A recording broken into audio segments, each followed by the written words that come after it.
Então, agora a gente vai abordar os conceitos de inferência, validade interna e viés. Vamos falar agora sobre validade interna. E quando a gente fala de validade interna, a gente está falando de... A gente conversou que para fazer uma pesquisa científica, nós pegamos o que a gente chama de população, que são todas as pessoas com características de interesse, e selecionamos uma parte dela, que é o que a gente chama de amostra. Quando a nossa pesquisa consegue representar adequadamente essa amostra, a gente fala que a pesquisa tem uma validade interna adequada.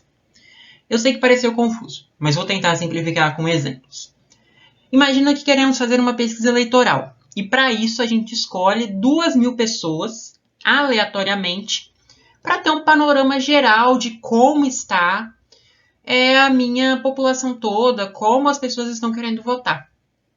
Se eu entrevisto essas pessoas de maneira correta, se eu não induzo o voto em determinado candidato, eu estou fazendo uma pesquisa com validade interna adequada. Por quê? Dessas pessoas que eu selecionei, eu estou obtendo dados reais dela, eu estou tendo dados válidos sobre aquilo que eu estou trabalhando, sobre aquelas pessoas em específico que eu estou trabalhando. Mas se, por exemplo, o pesquisador induz o voto ao candidato X ou alguma coisa assim, a gente já passa a não ter uma validade interna adequada. Então, para falar de validade interna, a gente usa essas duas perguntas que eu coloquei aqui embaixo. O estudo foi bem feito e os dados foram bem coletados? Então, se o estudo foi feito do jeito certo e ele representa especificamente aquelas pessoas que eu estou estudando, isso basta para eu dizer que o meu estudo tem validade interna. Validade externa já é uma coisa um pouco mais subjetiva e a gente vai dizer que depende da população que a gente está avaliando. Vamos pegar o exemplo da pesquisa eleitoral. A minha pesquisa pode representar perfeitamente aquelas pessoas em específico que eu escolhi para estudar.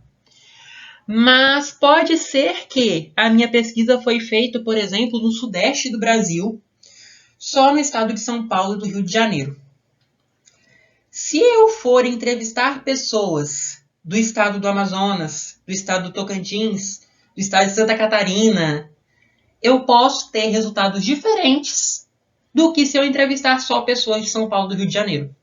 Então, será que o voto das pessoas que eu entrevistei em São Paulo e no Rio de Janeiro representam bem o voto das pessoas de Minas Gerais, de Tocantins? Então, é essa a questão da validade externa. O resultado do meu estudo em determinado contexto serve para esse outro contexto? É subjetivo e depende do contexto que eu estou trabalhando. Vamos pensar um outro exemplo aqui só para a gente poder entender. A gente sabe que para tratar hipertensão arterial, em negros não é tão legal usar IECAs. Então, se eu faço um estudo com africanos e tento ver qual é o melhor remédio, talvez eu obtenha como resultado bloqueador de canal de cálcio. Estudo com validade interna ótima, muito bem feito. Mas esse estudo explica o tratamento de hipertensão em europeus, em brancos, em qualquer outra etnia? Não, a gente sabe que não já hoje em dia. Esse estudo ele representa muito bem, porém, o tratamento de hipertensão arterial, mesmo fora da minha amostra, de afrodescendentes. Então, ele tem uma validade externa muito boa para afrodescendentes, ainda que não sejam especificamente os afrodescendentes que eu estudei, mas ele tem uma validade externa ruim para outras populações. A mesma coisa se eu tentar aplicar IECA em um paciente africano, afrodescendente. Provavelmente não vai funcionar, por mais que eu tenha estudos com populações europeias, populações brancas, que fazem bom uso de IECAs e que conseguem reduzir a pressão arterial nesse caso.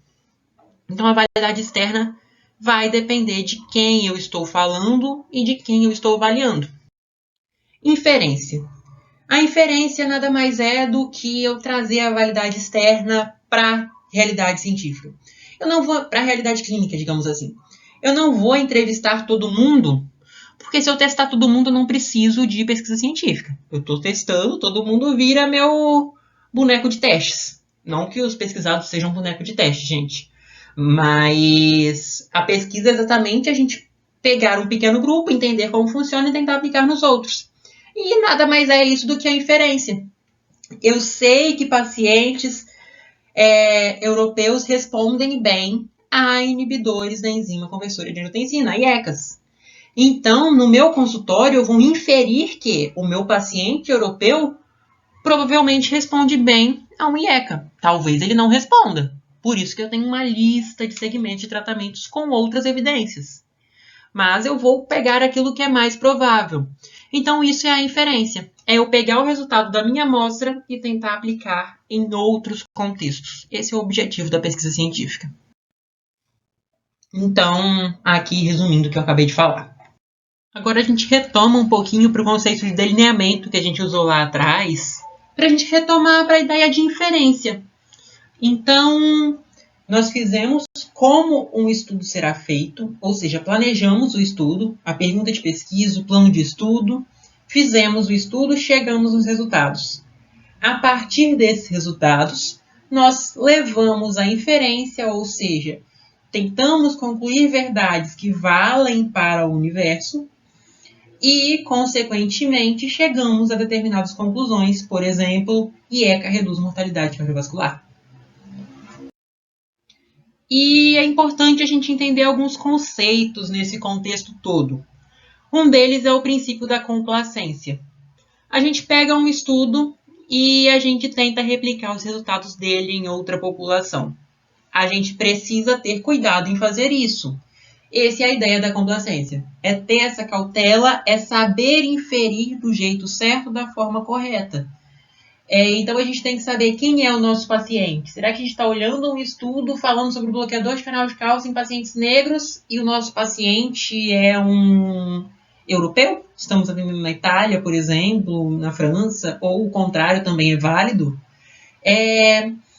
Qual que é o momento também da doença do meu paciente? Por exemplo, eu tenho um paciente que foi diagnosticado com hipertensão aos 90 anos de idade. Será que vale a pena tratar essa pressão arterial dele, mesmo tendo estudos que mostram que o tratamento da hipertensão reduz a mortalidade dos próximos 10 anos, mas esses estudos foram feitos em pacientes com 40 anos? Será que vale para o meu paciente? Vale a pena pensando qual é o estágio da doença que meu paciente está passando? Então, não adianta eu pegar um estudo que foi feito com pacientes que ingerem água. Vamos pensar um estudo sobre vitamina D que fazem suplementação em pacientes que moram em um lugar que tem pouco sol, pouca exposição ao sol, e tentar aplicar esse estudo a um paciente que mora na Amazônia, no Brasil ali, na região mais quente do país. Então, é importante pensar nisso também na hora de tentar extrapolar o resultado do meu estudo.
Viés agora, outro conceito muito importante, que nada mais é do que um erro na execução do estudo, um problema, não necessariamente um erro. Às vezes o viés ele é inevitavelmente existente. Mas enfim, alguma coisa que prejudique o resultado adequado do meu estudo. E esse erro ele é sistemático, ele é metódico, ele não aconteceu por acaso. Ele está ali, ele está visível, ou seja, isso foi feito de uma forma que acabou causando esse erro. Seja intencional, seja sem querer, seja porque não foi visto, ou seja porque era impossível retirar esse erro dali. Então, a gente vai falar de 3 tipos de viés, principalmente: viés de seleção, viés de aferição e viés de confusão. O viés de aferição é talvez o mais fácil aqui. Vamos supor que eu quero calcular a pressão arterial, mas aí eu usei um sigma-manômetro errado. Ou vou calcular a pressão arterial e uso o sigma-manômetro de pulso, que é comprovado como errado. Ou eu vou medir o peso dos frequentadores de uma academia e uso uma balança que não funciona. Então, aqui um exemplo mais prático também que coloquei aqui, foi bom ter colocado, senão eu ia ter esquecido. Eu vou fazer uma pesquisa para ver a taxa de hipertensão em colatina, mas ao invés de medir a pressão dos pacientes, eu fui lá e perguntei para o paciente: você tem pressão alta? Aí o paciente fala: tenho. Aí você pergunta para o outro: você tem pressão alta? Não tenho não. Aí o paciente vai ver, toma enalapril e está controlada a pressão dele, ele fala que ele não tem pressão alta. Então, assim, seria um viés de aferição também. A forma como eu digo que o meu paciente tem ou não hipertensão está errada, não está tão adequada assim. Viés de confusão. O viés de confusão, ele é talvez o mais complexo dos 3 aqui para a gente poder falar.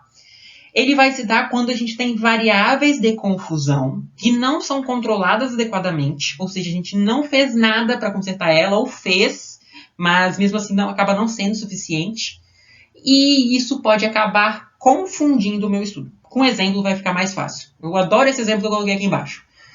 Eu vou pegar pacientes com cabelo branco e pacientes sem cabelo branco e vou ver qual que é o efeito, qual que é a relação que ter cabelo branco tem com a ocorrência de doenças cardiovasculares. Se a gente for parar para pensar, quem tende a ter cabelo branco são pessoas mais velhas, pessoas que talvez estejam mais estressadas, não sei, talvez nem tenha essa relação. E isso vai afetar, querendo ou não, as doenças cardiovasculares. Então, pessoas mais velhas tendem a ter mais doenças cardiovasculares, mas também tendem a ter mais cabelo branco. Então, essa relação que eu até já conheço, que é idade avançada com doença cardiovascular, ela acaba mascarando, modificando a minha relação de cabelos brancos com doença cardiovascular. Por quê? Se as pessoas que têm idade avançada têm mais cabelo branco e também têm mais doença cardiovascular, as pessoas que têm cabelo branco também vão ter mais doença cardiovascular do que as que não têm. Exatamente porque são pessoas mais velhas.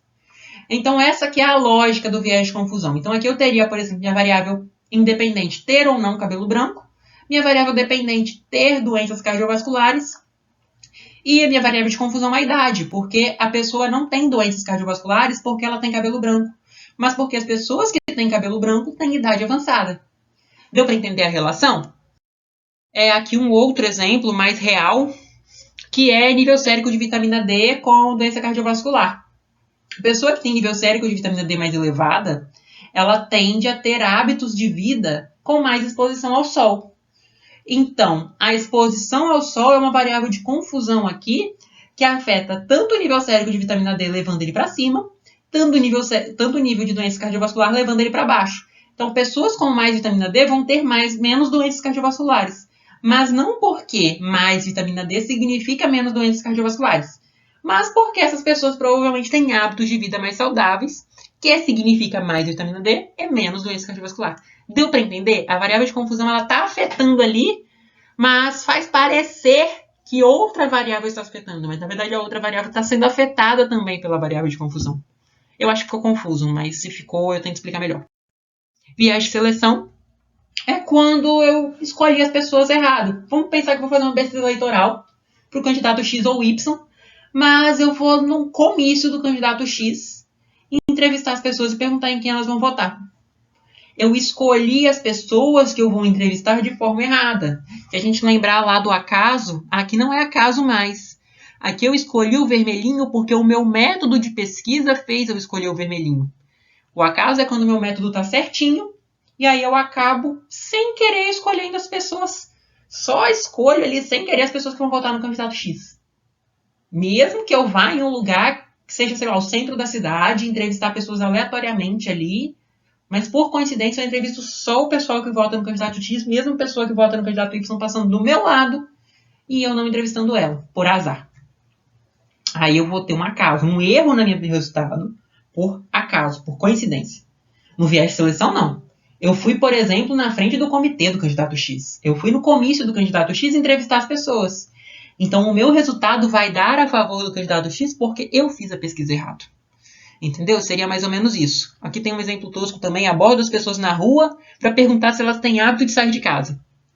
Gente, se a pessoa não tem hábito de sair de casa, ela não vai estar na rua. Então, o resultado da minha pesquisa vai ser: sim, eu tenho um hábito de sair de casa. Então, é isso. Aqui um outro exemplo também, hipertensão arterial. Eu quero ver a incidência geral, mas aí eu vou na unidade de saúde entrevistar. É muito provável que na unidade de saúde eu tenha mais hipertensos do que fora de lá.